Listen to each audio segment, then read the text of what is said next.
गवना करा के तू तो चल गईला दिल्ली राजधानी बहलम। गवना करा के तू तो चल गईला दिल्ली राजधानी बहलम। तो चहित में तड़पता अकेले मोर जवानी बहलम। चैत में तड़पता अकेला मोर जवानी बहलम। तो नमस्कार दोस्तों, हम गीतकार वकील कुशवाहा अपना चैनल कवि की रचना में आप सबका बहुत स्वागत करत बानी।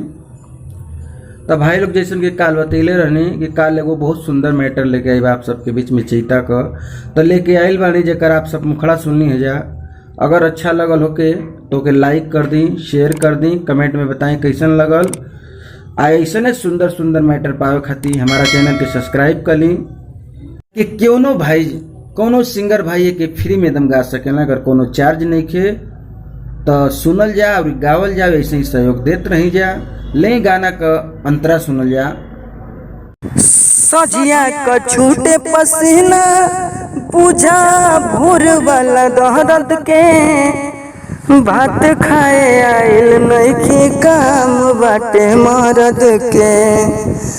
सजिया का छूटे पसीना बुझा भोर वाला दर्द के भात खाए आइल नइखे काम बाटे मरद के।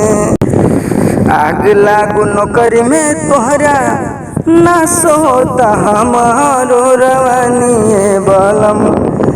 तो घर में तड़पतिया अकेले मोर जवानी बलम। चैत में तड़पता अकेला मोर जवानी बलम। कहिया ले मनाई बोला राजा अपना मन के। सुनाए पंकज हम लूटा देव तोहरा धन के। कहिया ले मनाई राजा बोला अपना मन के। सुना वीर जैस हम लूटा देव तोहरा धन के। वकील शिवराज के साथ कहियो बना लेबो प्रेम कहानी बहलम। तो चैत में तड़पता अकेला मोर जवानी बहलम। चैत में तड़पता अकेला मोर जवानी बहलम। भाइयों, आपने गाने का दोनों अंतरा सुना, अच्छा लगा तो लाइक कर दीजिए, शेयर कर दीजिए। मिलते हैं कल एक और सुंदर मैटर के साथ, तब तक के लिए जय हिंद, जय भोजपुरी।